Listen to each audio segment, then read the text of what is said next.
吉米是3个孩子的父亲，也是一名豪车专车司机。当他无故失踪后，父亲坚信他可能遇到了危险，但女友和儿子却都表示他只是去了外面躲债。面对2种不同的说法，警方也难以确定吉米的真实情况。直到事发半年后，一通看似无关的报警电话意外揭露了真相。原来吉米早已不复存在，被熟人变成了熟人。那么究竟发生了什么？接下来让我们走进这起案件。大家好，我是大熊。今天分享的案例发生在美国佛罗里达州奥斯汀。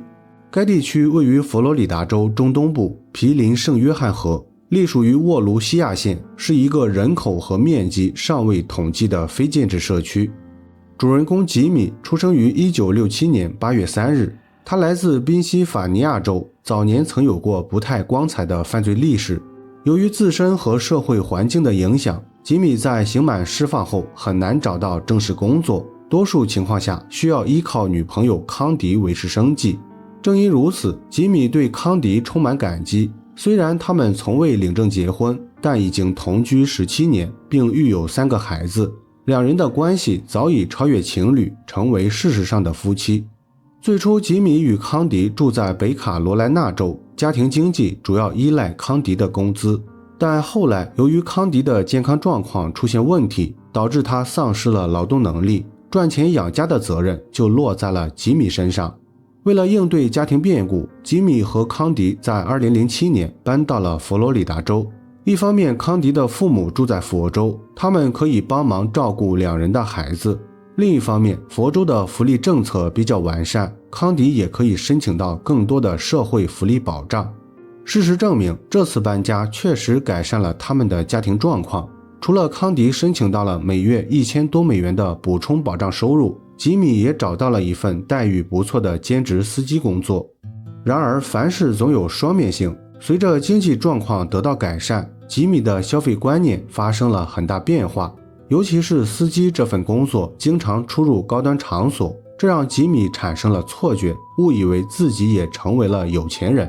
但实际上，他们当时的家庭收入只能维持正常开销，根本无法满足吉米所追求的生活方式。因此，在虚荣心的驱使下，吉米养成了提前透支的习惯。为了维持表面光鲜的形象，他几乎借遍了所有亲朋好友，还欠下了高利贷。这导致本不富裕的家庭彻底陷入困境，甚至连下个月的房租都难以支付。眼看一家人即将无家可归，而吉米又因为信用破产无法再去借款，于是为了解决房租问题，吉米决定像女朋友康迪一样申请社会福利保障。经过多方面了解，吉米得知自己已经符合申请福利津贴的标准，每月大约可以领取1300美元。但前提是必须使用联名账户才能领取，因为吉米的信用不好，存在滥用福利金的风险，而使用联名账户就相当于引入一位监管人共同管理账户，以防资金滥用。原本吉米打算让女朋友康迪成为所谓的监管人，共同设立联名账户，但由于康迪已经享受了类似的福利政策，不再符合社会保障局对联名账户持有人的要求。于是吉米找到了好朋友安吉拉帮忙。安吉拉是一位单身母亲，也是住在吉米家对面的邻居。2人在2007年从邻居成为了朋友。那时安吉拉还没有与丈夫离婚，而吉米一家也才刚刚搬到现在的住所。至于2人成为朋友的经历，说起来有点奇怪，也比较复杂。简而言之，吉米与安吉拉都喜欢熬夜，所以他们经常在家人休息后聚在一起喝酒聊天。虽然无法确定这是否导致了安吉拉后来的家庭破裂，但可以确定的是，安吉拉是在与吉米成为朋友后才遭到了丈夫的抛弃。总之，不管怎样，吉米最终说服安吉拉开设了联名账户，并承诺每月支付安吉拉100美元的账户使用费作为回报。接下来的几个月，吉米靠着2份福利津贴度过了一段时间的好日子。至于先前欠下的欠款，他早已抛之脑后，完全没有考虑过偿还。然而逃避并未让吉米摆脱债务，反而引发了严重的后果。仅仅半年后，他就莫名其妙地消失了。2013年4月4日中午12点17分，当地警局接到了吉米父亲的求助电话，称吉米已经2天没有任何音讯，这种情况以前从未发生过，怀疑他可能遇到了危险。接到报警后，警方很快前往了吉米的住所。当时他的女朋友康迪和大儿子泰勒都在家里，但他们并不能确定吉米是否真的失踪。根据康迪和泰勒所说，吉米确实在4月2日出门上班后没有回家，但他们在4月3日清晨和下午分别收到了吉米的告别短信。吉米在短信中明确表示他要到外地躲债，希望康迪和泰勒不要担心，更不要报警，以免招惹不必要的麻烦。听完康迪和泰勒的描述，警方一时间也很难确定吉米的真实情况。一方面，他确实欠下了很多债务，存在跑路躲债的风险，但另一方面，他在离开时并未携带行李，而且事后也从未接听电话，所以仅凭几条短信并不能证明吉米是自愿离开，警方仍需要进一步调查。接下来，他们首先走访了附近的邻居，其中包括吉米的朋友安吉拉。当时安吉拉正坐在家门口与孩子们玩耍，她也是第一个接受询问的邻居。不过警方并未获得有价值的线索，安吉拉和其他邻居都表示最近没有见过吉米，也不知道他可能会去什么地方。于是警方只好放弃，转而询问了吉米的老板皮特。 When was the last time you seen Julie? That evening, or that morning, excuse me, it was I'm going to take a guess and say 3 a.m. Something like that. He gave me $410. And he looked like he was just in a great mood. I mean, uncommonly good mood. 皮特证实吉米是在工作结束后失踪，时间大概在凌晨3点左右，但皮特并不认为吉米的失踪是为了躲债，更像是遭到了他人杀害。因为吉米最后一次露面时状态很好，甚至有些兴奋，完全不像正准备离开家人四处流浪的样子。此外，吉米最近与同事约翰发生了激烈冲突，两人的关系非常紧张，几乎整个公司的人都知道约翰想要杀死吉米。 Yeah, well, John's unpredictable. I told Jimmy just to stay away from John. You know, it's the smartest thing to do. 了解到这一情况后，警方立即审问了约翰。没想到刚开始他就承认了威胁杀死吉米的事情。You and Jimmy ever had any problems? Oh yeah, Like what? hell yeah! I threatened to kill him Really? When that happened? a week before. Really? Yeah, What happened? Did he do something? yeah. He wouldn't pay me. 根据约翰所说，吉米经常拖欠原本由他负责的汽车清洁费用，这让作为清洁工的约翰产生了很大不满。因为这件事情，两人在前一周爆发了激烈冲突。当时约翰情绪非常激动，顺手拿起一把刮刀按在了吉米的脖子上。这一幕刚好被同事们看到，所以也就有了约翰企图杀死吉米的传言。不过即便如此，约翰仍然否认了与本案的关系。为了证明自己的说法，他向警方详细讲述了事发那晚的行踪。其中比较重要的是，约翰曾看到吉米下班后坐进了一位女士的汽车，两人看起来非常熟悉，并且似乎着急着要去做某些事情。 And he was getting ready to leave, and I heard somebody say, "Jimmy, come here." And then all of a sudden I heard, "Jimmy, get the in now." All of a sudden the car took off. There was no headlights on, but I seen a black four-door with very dark tinted windows take off. 约翰的说法引起了警方的注意，因为吉米的女朋友康迪那晚没有外出，这表明吉米还与其他女性保持着密切联系，而这位女士又是已知最后一个见过吉米的人，所以确定她的身份就成为了首先需要解决的问题。为此，警方申请相关手续，调取了吉米的手机通讯记录。很快，他的好朋友安吉拉进入了警方的视线。根据通讯记录显示，吉米在失踪前曾与安吉拉有过多次联系，而且还发送过比较暧昧的短信。而在失踪后，安吉拉仍然是吉米的主要联系人，频率甚至超过了他的女朋友康迪。虽然从表面来看，吉米似乎没有遇到危险，还在与外界联系，但这已经不再是警方的关注重点。他们的主要任务是尽可能找到吉米，或者找到他自愿离开的证据。所以基于上述发现，警方有理由怀疑安吉拉与吉米存在不正当关系，并且安吉拉很可能就是那晚接走吉米的司机。于是他们立即审问了安吉拉。这次问话，安吉拉表现得相对配合，不仅承认与吉米有过不轨行为，还向警方讲述了他们开设联名账户的事情。然而对于一些比较关键的问题，例如吉米可能的去向以及那晚接走吉米的司机身份，安吉拉均未做出正面回答。他只是出示了手机中的短信，证明吉米正在外地躲债，两人联系仅仅是为了解决联名账户牵扯的债务问题。至于其他事情，安吉拉一概表示并不清楚。警方对安吉拉的说法非常怀疑，因为从当时的情况来看，他有可能隐瞒吉米的下落，也有可能杀死吉米。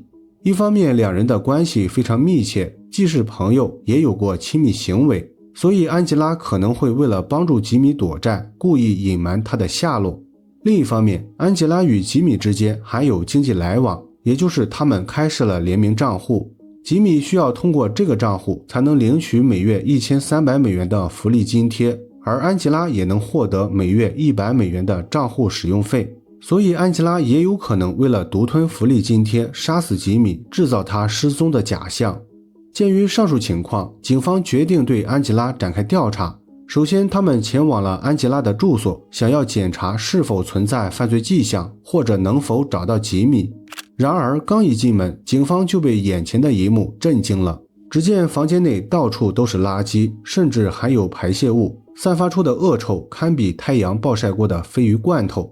由于搜查难度实在太大，警方并未过多停留，只是简单环顾了各个房间，确定吉米不在后，便很快离开了。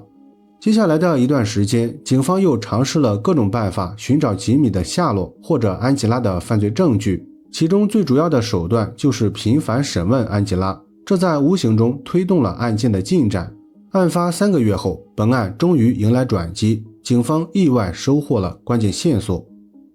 2013年4月20日凌晨1点左右，当地警局接到了安吉拉姐姐的求助电话。她表示安吉拉突然精神崩溃，企图自我了结，并声称自己犯下了严重的罪行。911, where's your emergency?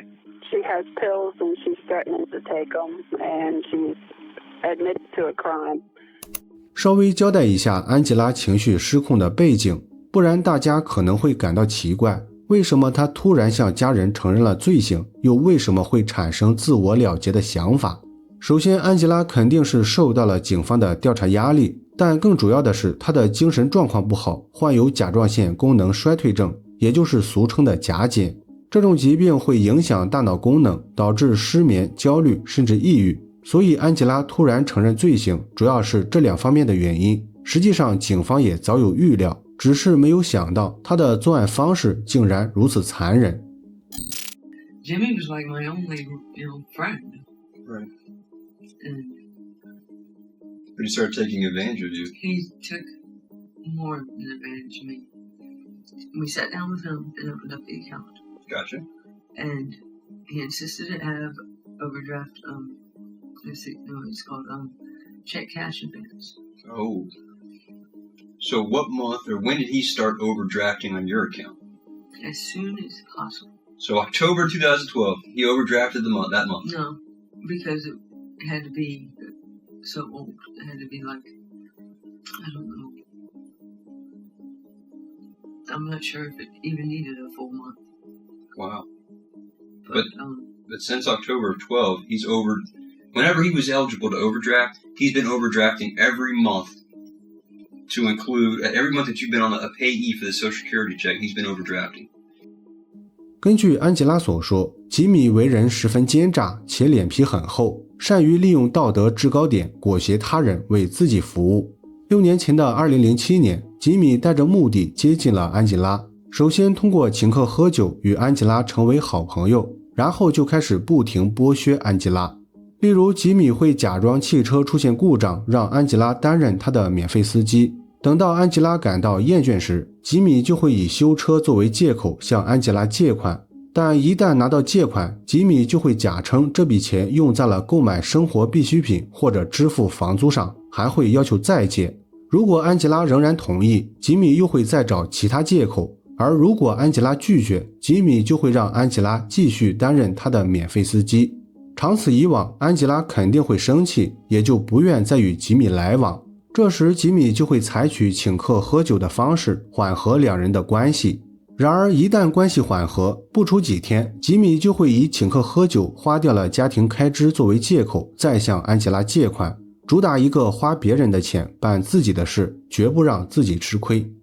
类似的经历安吉拉讲述了很多，但真正导致他痛下杀手的原因，主要是吉米经常透支两人开设的联名账户。最初安吉拉同意开户，仅仅是为了吉米承诺的一点蝇头小利，但没想到这其实是吉米精心设计的陷阱。因为一旦开通联名账户，注销就会变得异常困难，尤其是一方反对的情况下。所以从那以后，吉米经常透支账户，这给安吉拉造成了很大麻烦。为了填补账户透支欠下的债务，安吉拉花光了积蓄，还欠下了贷款，已经到了举步维艰的地步。更加过分的是，吉米仍然不打算收手。眼看安吉拉已经没有了经济价值，他又打起了安吉拉父亲的主意。He wanted me to ask my father, my dying father, for $2,000 to cover his thing, his rent. Yes. Okay. And I said, well, what about the account? Don't you need another whatever to get it right and back on track? Sure. How much do you really need, Jimmy? It's like, 4,000? Like, well, he's got it, I'm sure. I'll ask. He's like, thank you, you know. Mm-hmm. And he said, I'll even give him my title. Title to what? To his truck. Oh, okay. And at that point, I was so fed up with his lies and his bullshit. Lying to him. And I don't like lying to people, but I was mad. Because he's lied to you for such a long period of time. He being Jimmy. Yes, sir. 案发2天前，吉米提出了向安吉拉父亲借$2000美元的想法，这引起了安吉拉的极大不满。一方面，吉米根本不会还款，他所说的借实际上就是骗，而且安吉拉已经被骗得一无所有，不想再被吉米利用。另一方面，安吉拉的父亲当时已经生命垂危，这让安吉拉更加认为吉米毫无人性，甚至连一个即将死去的人都要利用。因此这一系列原因促使安吉拉产生了报复的想法。案发那晚，安吉拉首先将吉米接到家里，假装商量借款事宜，然后趁着聊天的时机让吉米喝下了掺有助眠药物的饮料。等到药效快要发作时，安吉拉又假装同意帮忙借款，表面上要带吉米去他的父亲家，实际上却前往了一处公墓。安吉拉声称他这样做只是为了捉弄吉米，想让他体验一下被人欺骗后无力反抗的感觉。但没想到吉米反应异常强烈，见到自己被骗后强撑着起身，一把勒住了安吉拉的脖子，然后两人就在车内发生了争斗，最终安吉拉出于自卫失手杀死了吉米。事发后安吉拉自称很害怕，但又不想报警，担心承担责任，于是决定处理掉吉米的尸体。具体处理的方式不太好描述，简单来说，首先使用工具将其一点点变小，然后再将圆形部位放进高压锅煮熟后彻底粉碎，目的是为了防止辨认出身份。最后再把剩余的部位丢弃后，安吉拉又做了一些伪装工作，也就是使用吉米的手机对外发送消息，假装他正在外地躲债。听完安吉拉的陈述，警方不禁产生了怀疑，因为从作案手段和事后的伪装行为来看，安吉拉的犯罪动机更倾向于经济利益，也就是吉米每月1300美元的福利津贴，而非他自称的自卫反击。经过进一步调查，警方确实发现了相关证据。根据安吉拉的消费记录，她在案发的前1个小时购买了一副防割手套、一把手工具和若干防水布。这表明安吉拉在接吉米下班时就已经做好了处理尸体的准备。由此可以判断，安吉拉并非自卫反击，而是蓄意谋杀。2014年12月5日，案发1年后，本案开庭审理，最终安吉拉因1级谋杀罪等多项罪名被判处终身监禁，不得假释。好了，本期案件分享到这里也就结束了。如果你喜欢我的节目，请帮我点赞加关注，非常感谢大家的支持。我是大熊，下期见。